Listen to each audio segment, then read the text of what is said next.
नमस्कार। एग्रीमीटर में आप सभी का स्वागत है। मैं हूं विपुल सिंह और आज के एग्रीमीटर में हम बात करेंगे पाम ऑयल को लेकर के। दरअसल पाम ऑयल के इंपोर्ट में लगातार बढ़ोतरी देखने को मिल रही है। Solvent extractor association of India यानी एससीए के मुताबिक इस साल जून के महीने में मासिक आधार पर पाम ऑयल इंपोर्ट में करीब 61% का उछाल देखने को मिला। अब ऐसे में क्या पाम ऑयल का इंपोर्ट आगे और बढ़ेगा? साथ ही घरेलू बाजार में पाम ऑयल की डिमांड कैसी रह सकती है, इसी पर बातचीत करने के लिए हमारे साथ जुड़ रहे हैं सनविन ग्रुप के सीईओ संदीप बाजोरिया जी। संदीप जी, बहुत बहुत स्वागत आपका, बहुत बहुत धन्यवाद आज की इस चर्चा में जुड़ने के लिए। पहली टिप्पणी सर आपसे जानना चाहेंगे कि जून के महीने में हमने देखा कि पाम ऑयल इंपोर्ट में बढ़ोतरी देखने को मिली और ये बढ़ करके 9.5 लाख टन पहुँच गया। पाम ऑयल इंपोर्ट में बढ़ोतरी की बड़ी वजहें आप क्या मान रहे हैं? देखिए, पहले तो मैं आपके अमर उजाला के सब दर्शकों का स्वागत करता हूँ। नमस्कार।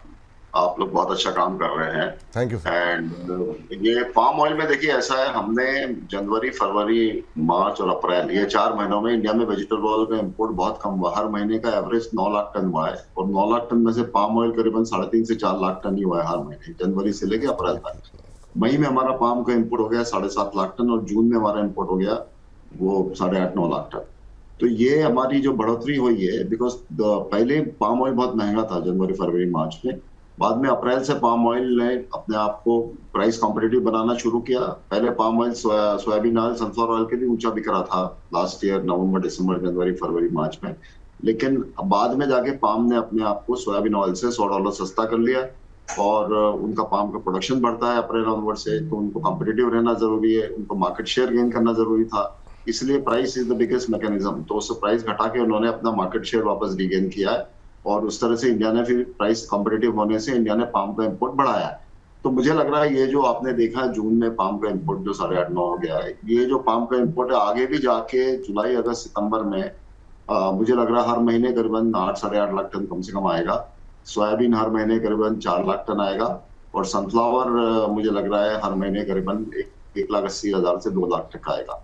तो हमारा इंपोर्ट जो जून में आपने देखा 14.5 लाख टन का, तो जुलाई, अगस्त, सितंबर में हमारा इंपोर्ट जो है 14.5 से 15.5 लाख हर महीने का होगा। अक्टूबर में दिवाली का समय होता है, 20 अक्टूबर होती है, तो अक्टूबर का इंपोर्ट भी वो इससे करीबन 14-14.5 लाख का होगा। फिर नवंबर, दिसंबर से इंपोर्ट में कमी हो जाती है, बिकॉज हमारा लोकल क्रॉप आ जाता है मार्केट में, कॉटन सीड आता है, सोयाबीन आता है, राइस ब्रान आता है, तो उसके लिए फिर हम लोग इंपोर्ट कम करते हैं और त्योहार का सीजन भी पूरा हो जाता है। तो नवंबर, दिसंबर में मेरे ख्याल से हमारा इंपोर्ट, ओवरऑल इंपोर्ट जो है 15 लाख एवरेज पे जो होगा जून, जुलाई, अगस्त, सितंबर, अक्टूबर, वो हमारा नवंबर, दिसंबर में इंपोर्ट आ जाता है 12-12.5 पे। और डेफिनेटली उस समय हम लोग जो है सोयाबीन का इंपोर्ट कम कर देते हैं, mainly because local soybean crop आती है। वो जो 4 लाख हर महीने का इंपोर्ट सोयाबीन का हो रहा है, उस पर हम 2 लाख पे आ जाते हैं। सनफ्लावर का इंपोर्ट हमारा 2 लाख, 2.25 लाख बना रहता है और पाम का इंपोर्ट भी थोड़ा हम कम कर लेते हैं 1 लाख टन। तो नवंबर, दिसंबर में पाम का इंपोर्ट भी वो 6.5-7 पे आ जाएगा। तो बैलेंस हो रहा है, जो इंपोर्ट हो रहा है, जो कंजम्पशन हो रहा है और डिमांड है, वो तीनों को बराबर इंडियन इंपोर्टर्स बैलेंस करके चलते हैं। क्योंकि एक्सेसिव इंपोर्ट हो जाएगा तो यहाँ ब्लट हो जाएगा तेल का, कम इंपोर्ट होगा तो कंज्यूमर के लिए दिक्कत होगी। तो मेरे ख्याल से हमारी ट्रेड इंडस्ट्री जो है बहुत अच्छी तरह से इसको बैलेंस करके चल रही है और कंज्यूमर के लिए अगले आने वाले दिनों में तेल की पर्याप्त उपलब्धता रहेगी इंपोर्ट से, उसकी कोई दिक्कत नहीं। ठीक। सर, अभी जो पाम ऑयल में एक तेजी, एक भाव में मजबूती बनी हुई है, वो क्या आने वाले दिनों में हम कुछ उम्मीद करें, कुछ कम होगा या नहीं होगा? अभी लास्ट हम देख रहे हैं 8-10 दिनों में, 12 दिनों में मार्केट वापस थोड़ा बढ़ा है। जो लो चला गया था उससे, वो सिर्फ पाम में नहीं, वो सभी ऑयल में, सोयाबीन में भी बढ़ा है। सोयाबीन में नीचे में हमने देखा दाम, जो समझ के चलिए जुलाई शिपमेंट का जो दाम हो गया था वो $1,080 का, वो अभी $1,170 हो गया है। पाम में जो नीचे में दाम $1,010 हो गया था, वो ऊपर में $1,080-85 हो गया है। तो ये वेरियस रीजन से दाम बढ़े हैं कि अमेरिका की बायोफ्यूल पॉलिसी के कारण बढ़े हैं, फिर दूसरा बात क्रूड ऑयल बढ़ने के कारण बढ़े हैं, फिर ब्राजील में मैंडेट जो बायोफ्यूल का है B14 का B15 किया उन लोगों ने, और प्रोडक्शन जितना मलेशिया में स्पीड से बढ़ना चाहिए उतना बढ़ा नहीं। तो ये सब बातों को लेके ये वापस थोड़ा मार्केट जो लो जाके वापस थोड़ा 10-12 दिनों में $80-90 ऊपर बढ़ा है। हमारे ख्याल से अभी मार्केट बैलेंस्ड आउट हो गया है। अब इतना तो बिकॉज बायोफ्यूल में वर्ल्ड में यदि आप देखिए 20 से 22% जो वर्ल्ड में वेज ऑयल पैदा होता है वो बायोफ्यूल के मैन्युफैक्चरिंग में जाता है। और यूरोप में जाएगा रेपसीड ऑयल, मलेशियन यूनिवर्स में जाएगा palm oil, Argentina, Brazil, US में जाएगा सोयाबीन ऑयल। तो ये सब तेल में वहाँ बायोडीजल में इतना मैंडेट होने के कारण, इतना कंजम्पशन होने के कारण में हमारे यहाँ वेज ऑयल को जो है वो एक पर्टिकुलर प्राइस फ्लोर मिल गया है, और वो प्राइस फ्लोर के नीचे वेज ऑयल जाता नहीं है, बिकॉज फिर वो बायोडीजल में जाना ज्यादा पैरिटेबल हो जाता है। तो मेरे ख्याल से अब दाम जिस लेवल में आ गए, अब यहाँ से सिर्फ $20-30 प्लस माइनस दोनों साइड चलेगा। ज्यादा मैं कमी भी नहीं देख रहा हूँ इस आज के दाम से, और ज्यादा बढ़ावा भी नहीं देख रहा हूँ। Plus minus $25 age of today, ये मेरे ख्याल से दाम में रहेंगे इम्पोर्ट। ठीक सर। सर मलेशिया के अंदर हमने देखा कि वहाँ पर जो है पाम ऑयल का उत्पादन तो है, लेकिन वहाँ से एक्सपोर्ट घटता हुआ दिखाई दे रहा है।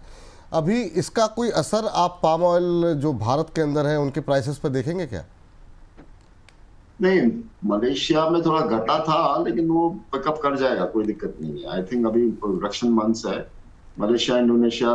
तो मलेशिया में थोड़ा घटा तो थाईलैंड से ज्यादा आ गया हमारे यहाँ। थाईलैंड भी number 3 producer in the world, और थाईलैंड भी साल का 10-12 लाख टन एक्सपोर्ट करता है।